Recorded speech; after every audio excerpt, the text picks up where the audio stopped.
Okay, everybody, welcome to Mr. Naylor's class. I'm Mr. Naylor, and you know who you are. Today, what we're going to do is we're going to take a look at completing the square and compare and contrast that with the quadratic formula, okay? So let's take a look at completing the square right here. Right now, it's not quite in standard form. What we'd want to do is we'd want to move that negative 11 over to the other side. How would we do that? We would add 11. So we would add 11 to both sides. Good. So here I have 7n squared minus 14n equals 21. So now I take a look at the 7 and the negative 14. We want to complete the square with this one.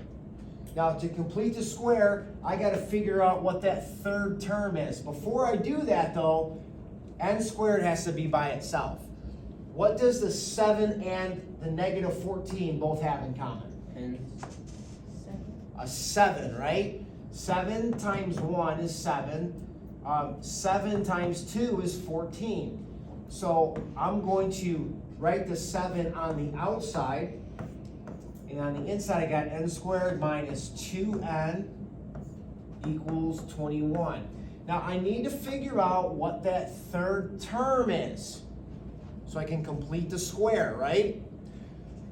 So what I'm going to do is think of what plus what that are the same two numbers is negative 2.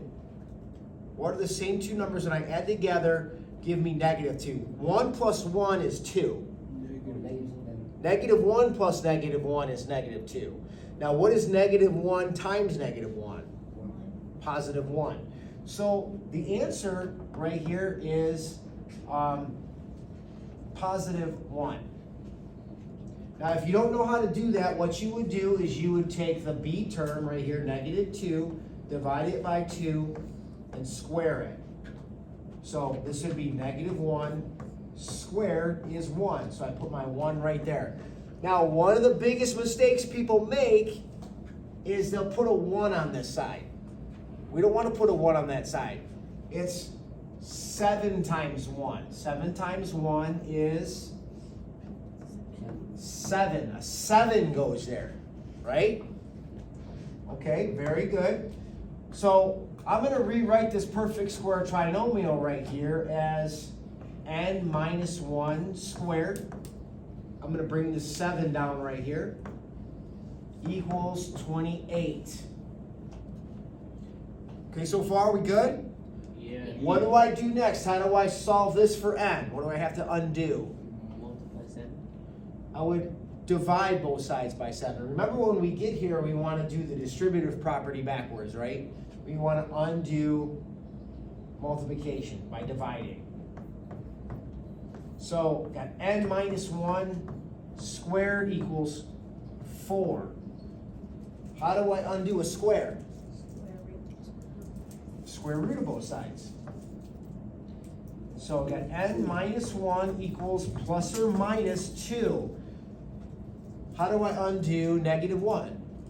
Add 1. Add 1. So if you add 1 to both sides, positive 2 plus 1 is 3.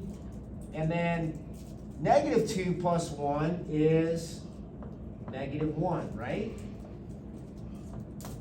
These are the zeros for this problem. 3, negative 1 is where the parabola crosses the what? Y-axis. The x-axis. Crosses is at 3 and negative 1. Now, the next thing I'm going to do is I'm going to show you the quadratic formula. Quadratic formula works every time. It's another way to find where the graph crosses the x-axis right here. It's another way to find what we call the zeros. It's just a formula, negative b plus or minus the square root of b squared minus 4ac over 2a. The only thing about this is it has to be in standard form. So if we look at this equation right here, what's the one thing I have to do to write our original equation in standard form? It's got to be ax squared plus bx plus c. What do we have to do to this equation to write it in standard form? It has to do with that 10. Subtract. We got to subtract 10. We got to make this equal to 0. So we'd have 7n squared minus 14n minus 21 equals 0. So now it's in standard form, right? A, B, and C are all on one side. This is the A term, this is the B term, and this is the C term. That's important because we're just going to substitute those numbers into the formula. So we got negative B. Negative B would be minus negative 14. Plus or minus the square root of negative B squared. So negative 14 squared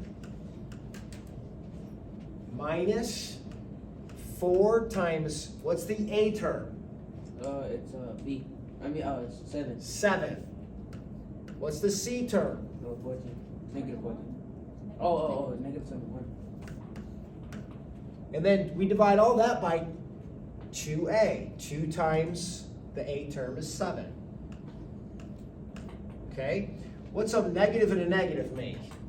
A positive. A positive. So 14 plus or minus, what's the square root of, what's negative 14 squared? Negative 14 squared. What's 14 times 14? Type in your calculator. What's 14 times 14? 196? 196.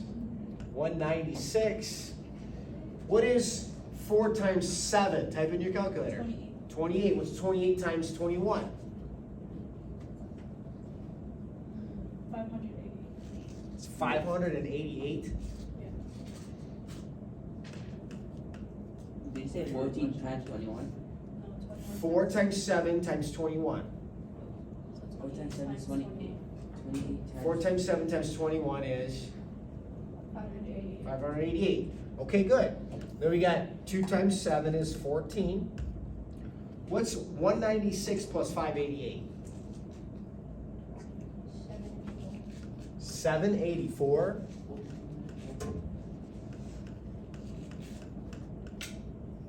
So we got 784 divided by 14. What's the square root of 784?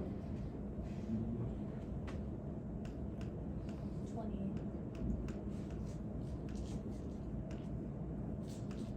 Okay, so we got 14 plus 28 is what? 42. What's 42 divided by 14?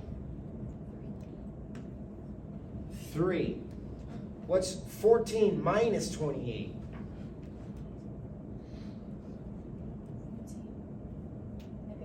Negative 14 divided by 14 is what? 1. -1. Again, these are the zeros, 3 and -1. Same answer we got there.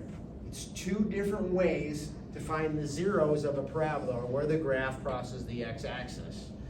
By completing the square method or the quadratic formula method, which works every time. You just have to make sure the quadratic formula is in standard form. All right? All right, thanks for watching. Hit the like and subscribe button. We'll see you in the next one.